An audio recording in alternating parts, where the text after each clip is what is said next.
साहब की पिटीशन थी, उसका मकसद भी यही था कि पाकिस्तान का आइन किसी तरह के तरीके से तोड़ा ना जाए। तो इस सारी सिचुएशन में हम ये समझते हैं कि इलेक्शन कमीशन ऑफ पाकिस्तान हो या गवर्नर पंजाब हो, इन्हें होश के नाखून लेने चाहिए। ये जिस तरीके से मीटिंग्स खेली जा रही हैं, जुमे की रात को फैसला आया था, हफ्ते वाले दिन मीटिंग होनी चाहिए थी।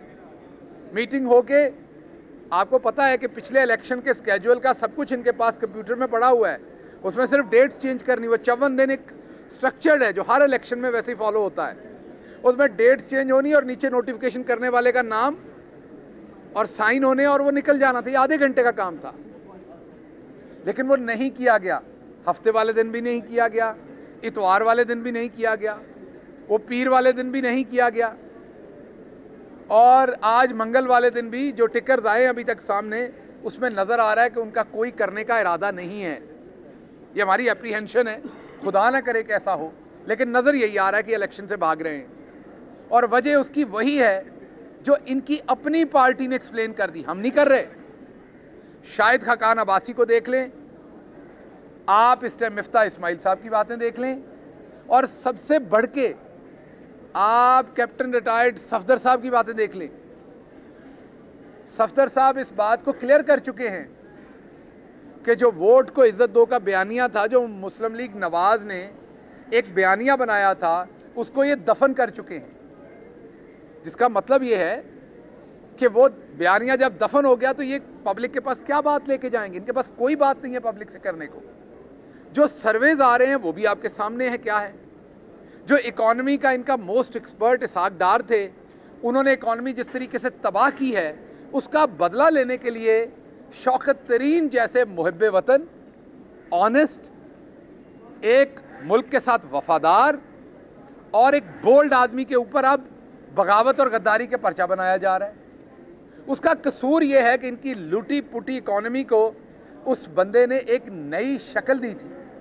शौकत तरीन का कसूर यह है कि जब पूरी दुनिया की इकोनॉमी कोविड के बाद नीचे बैठ रही थी, तो शौकत तरीन ने जो दुनिया की चंद इकोनॉमीज ने डट के मुकाबला किया, उसमें इमरान खान की लीडरशिप के अंदर शौकत तरीन ने ऐसी स्ट्रेटजीज इंट्रोड्यूस करवाई जिससे इकोनॉमी नीचे जाने की बजाय इकोनॉमी ऊपर उठी, गरीब आदमी को सांस मिला, इंडस्ट्री पनपी, रोजगार मिला, हमारी एक्सपोर्ट बढ़ी, हमारा ओवरऑल बिजनेस एक्टिविटी बढ़ी, हमारी जीडीपी ग्रोथ जो उससे पहले आलमी इदारों ने बहुत ही मनफी उसका तासर लिया हुआ था, वो मुस्बत में गई 2 पे।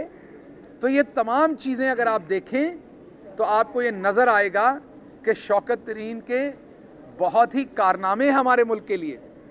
अगर आपने बगावत और गद्दारी का, तो मैं नहीं कहूंगा ये किसी पे भी नहीं पर्चे बनाने चाहिए, लेकिन अगर फ्रॉड का कोई पर्चा बनाना है, डिसीव करने का बनाना है, धोखाधड़ी का करना है, मुल्क को लूटने का करना है, तो वो तो इसहाक डार साहब पे करना चाहिए आपको, जिन्होंने झूठे ख्वाब दिखाए कि मैं डॉलर को 200 से नीचे ले आऊंगा। आप वो 200 को, इन्होंने कल को कह देना मेरे मुंह से 200 निकला था, असल में मैंने 300 से नीचे लाना था, और ये मुझे नहीं लगता खुदा ना खास्ता ये 300 पे भी रुकेगा। तो अगर किसी को सजा देनी है, पर्चे देने हैं, तो वो इसहाक डार हैं, शौकत तरीन नहीं है। हमारे यहां ये रविश खत्म होनी चाहिए कि जो खिदमत करता है उसमें पर्चे दे दो, जो लूटता है उसे इज्जत के साथ जहाज में बिठा के वजीर बना दो। तो इसलिए जो कुछ ये कर रहे हैं, इनको पता है इलेक्शन में नहीं जा सकते। अवाम ने इनका सियासी बुरकस निकाल देना है। जमानते जब्त तो बड़ी छोटी बात है, इनके पास लोग नहीं मिल रहे टिकट लेने के लिए, इनके लोग हमें राब्ता कर रहे हैं कि हमें टिकट दे दें। तो इस सारी सिचुएशन के अंदर इंशाल्लाह हम ये देख रहे हैं कि ना सिर्फ इलेक्शन 90 दिन के अंदर होंगे, बल्कि इनका बिस्तर भी गोल होगा और ये जवाबदेह होंगे अपने एक एक झूठ के, अपनी एक एक बेईमानी के जो इन्होंने अवाम के साथ की है। अच्छा, बुनियादी तौर पर आप समझिएगा कि अदालत ने जो 10 फरवरी का जो फैसला है, उस पर भी आज कहा कि उस पर बाकायदा अमल दरामद शुरू हो चुका है। मैंने वो टिकर पढ़ के बताए कि इजलास हो गया है, गवर्नर को लिख दिया है, और अदालत का कहना था कि उस फैसले पर अमल दरामद हो चुका है। उनके पास अपील का वक्त है, अपील दायर करनी हो कर ले, लेकिन 90 दिन की घड़ी टिक टिक कर रही है, वो अपना वक्त आगे लेकर जा रही है। अब चूंकि अमल दरामद शुरू हो चुका है, वो इजलास कर रहे हैं और उनका इरादा कोई नहीं है। जो आप टिकट्स देख लें, इलेक्शन कमीशन गवर्नर पे डाल रहा है, गवर्नर इलेक्शन कमीशन पे डाल रहा है। तो जो आईनी जिम्मेदारी है कि 90 दिन के अंदर इलेक्शन होने हैं और उसमें से सेक्शन 57 के तहत जो 61 दिन का प्रोसेस है, 2 दिन गुजर गए, उसमें अब 59 दिन रह गए हैं और 54 दिन के अंदर का शेड्यूल देना है। इशू बड़ा सिंपल सा है, शेड्यूल इलेक्शन कमीशन देगा, लेकिन इस वक्त मामला है पोल डे का कि इलेक्शन की तारीख देनी है। तो इस वक्त इस बुनियाद के ऊपर के प्रोसेस शुरू हो गया है। गवर्नर में इजलास हो चुका है गवर्नर हाउस के अंदर और उम्मीद है इस जजमेंट पे अमल दरामद शुरू होगा। अभी वक्ती तौर पर यह दरखास्त वापस ले ली है कि अगर अमल दरामद नहीं होगा तो दोबारा हमारे पास राइट मौजूद है कि हर 90 दिन के अंदर इलेक्शन कराने के हवाले से वो हम अदालतों के दरवाजे दोबारा खटखटाएंगे। हाँ, गिल साहब आप ये बताइएगा कि आपने अपना नाम ECL से निकलवाने की दरखास्त दायर की है, तो कहीं वापसी का सफर तो नहीं शुरू हो गया? देखिए, इससे पहले भी मैंने एक दफ़ा निकलवाया था और मैं गया था और वापस आ गया था और तब हमारी हुकूमत गिरी थी और आप सबको पता है ये एक आपका बुनियादी हक है जिसको सलब किया जाता है। तो आप अपने हक के लिए खड़े होते हैं, क्योंकि मैंने कोई क्राइम नहीं किया, मैंने नैब के अंदर मेरे को ऐसे पर्चे नहीं पड़े हुए, मैंने कोई दौलत नहीं लूटी हुई, जो क्राइटेरिया है उस पर मैं कहीं से पूरा नहीं उतरता। तो मेरा एक बुनियादी हक है और मैं उस बुनियादी हक को मांग रहा हूं अपने को। मैंने पहले भी, आपको याद है, हमारी हुकूमत गिरी तो मैं पहला था जिसका नाम डाला गया, निकाला, मैं बाहर गया, मैं वापस आया। हम पाकिस्तानी हैं, हमारा भी ये वो जो आइन ने हमें हक दिया, हम वो हक मांग रहे हैं। अच्छा गिल साहब, मुझे ये बताइएगा कि कितने अरसे से जो है वो आप अपनी फैमिली से दूर हैं? इसके साथ साथ आपने पिटीशन में लिखा कि आपकी अहलिया को मोह चाहिए, बहुत सख्त तबीयत कैसी है उनकी। और तीसरी बात, रमेश कुमार के हवाले से फवाद चौधरी साहब कह रहे हैं कि आपको जो है वो उनको माफ़ नहीं करना चाहिए था, जो उनका स्टांस था वो गलत था। तो क्या समझते हैं कि अभी भी कुछ लोग हैं जो पार्टी के अंदर जो आपकी स्टेटमेंट से इख्तलाफ करते हैं?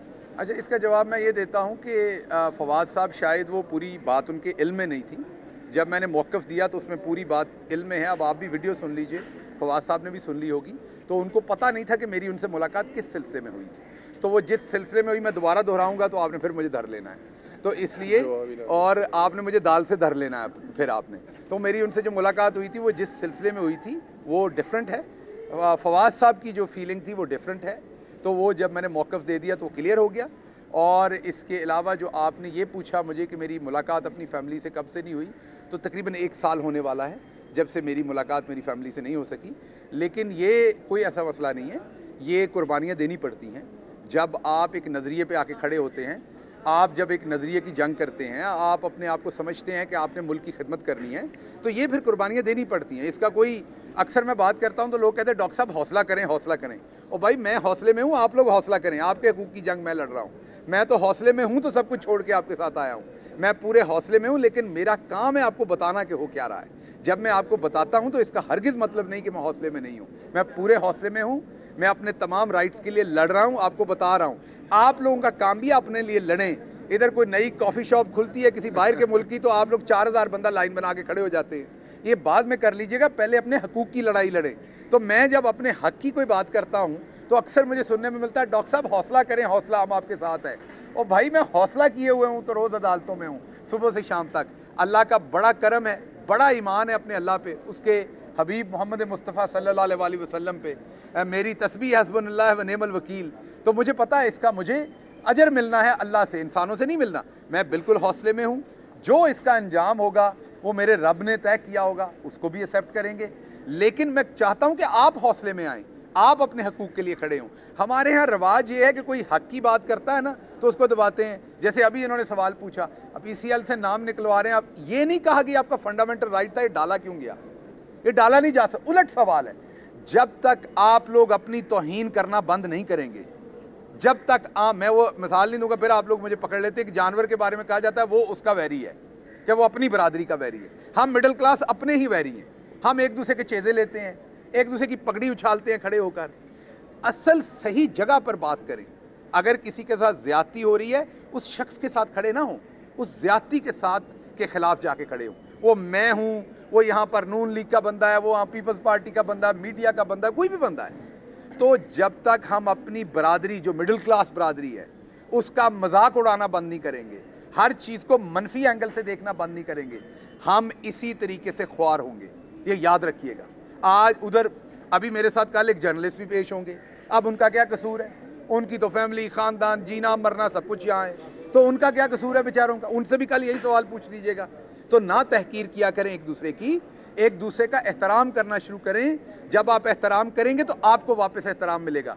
जब तक आप अपनी क्लास के साथ ये काम करेंगे, वो जो पीछे बैठे हुए हैं जिनके हाथों में सारी डोरें हैं, वो हंसते हैं फिर कि ये तो एक ही दूसरे को पढ़ रहे हैं, हमें कुछ करने की जरूरत नहीं है। तो ये काम ना किया करें। मेरा आपको मुअद्दबाना, आप लोग मेरे भाई हैं, मेरी रिक्वेस्ट है, जब कोई बंदा अपने खिलाफ जुल्म की लड़ाई लड़ रहा हो, अगर आप उसके साथ नहीं हो सकते, अगर आप उसका साथ नहीं दे सकते, हिम्मत नहीं रखते उसकी आवाज में आवाज मिलाने की, तो जाते हुए धक्का ना मारा करें। ये कम ज़र्फी की बात होती है। बहुत शुक्रिया, थैंक यू। चलो आपने कहा था कि छोड़ दे यार, आ जाए। तो वो तो ठोक रहा हूं, खड़ा ठोक रहा हूं, अब मंजी बीड़ी कैसे ठोकूं?